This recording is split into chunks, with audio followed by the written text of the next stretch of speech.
කවුද? අය ඊළඟ ළමයා ඉන්න බෑට. මේ එන්න. එළ මේ මෑට එන්න. මොකද්ද මේ ළමයාගේ නම? නමද? අම්මා කියන්නේ රාම්බට්ට කියලා. තාත්තා කියන්නේ රාම්බට්ට කියලා. ළමේ ගොඩේ කොල්ලෝ කියන්නේ කිරියොත් මේ අඳන් දෙපා කිරියොත් කිව්වට මට කරන්න දෙයක් නැහැ. මම ආන්නේ උප්පැන්නේ තියෙන නම.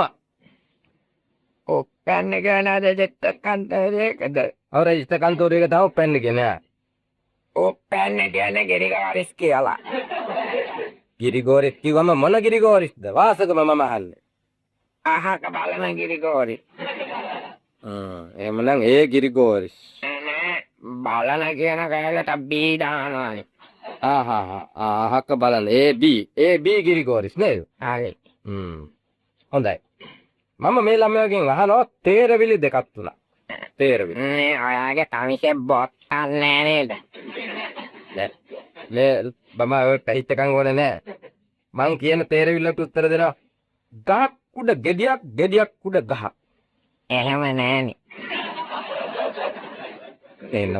මොකද නැත්තේ?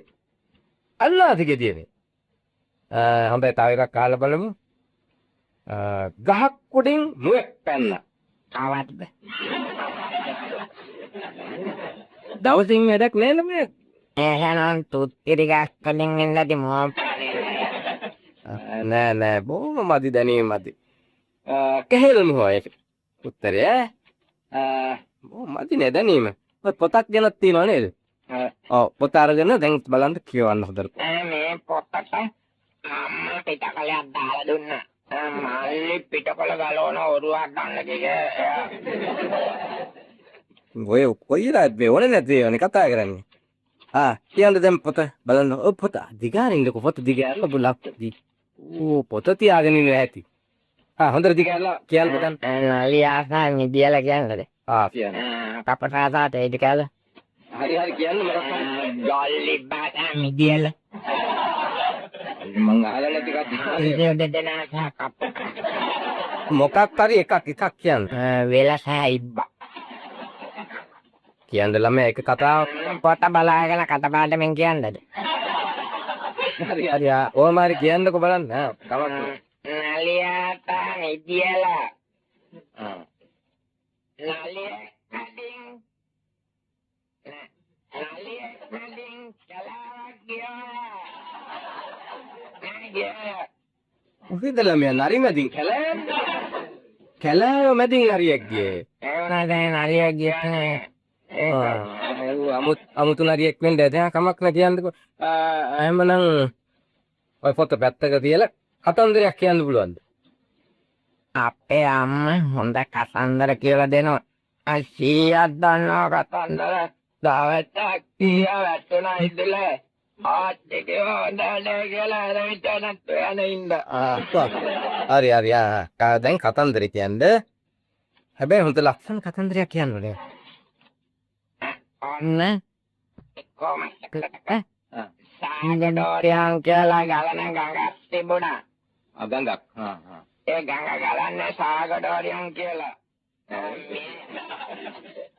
ඒ ගඟ මෙහෙම ගලනවා. කොහොමද ගලන්නේ? මෙහෙම ගලනවා.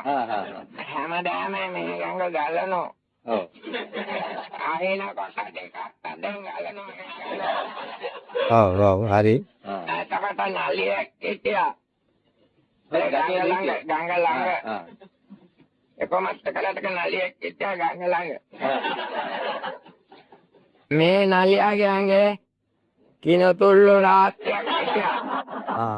කිනතුල්ලු රාත්‍රියක් ඉන්නකොට ඌ නලියා කල්පනා කළා මේ කිනතුල්ලු ඇලගන්නේ කොහොමද කියලා. කිනතුල්ල කනවා පිටක්. නලියාගේ. ඉතින් කිනතුල්ල ඇලගන්නේ කොහොමද කියලා කල්පනා කරලා ඉන්නකොට යාය ළඟ කෝටු කෑල්ලක් තිබුණා. කෝටු කෑල්ල නෝනක්කා ඔළුවට. අල කෝටු දාලා තියෙන එක කටේ තියාගත්ත නලිය. එතකොට කෝටු කෑල්ල කටේ තියාගෙන ගඟලකට ගියා. ඉස්සෙල්ලාම වලිගේ දැම්මා ගාගස්සා. කවුද වලිගේ දැම්මේ? නලිය. වලිගේ ඉන්න කෙනෙක් තුල්ල පිටට බදයා වැස්සකට. ඉතේ ඉන්න කෙනෙක් තුල්ල බෙල්ලට ආවා.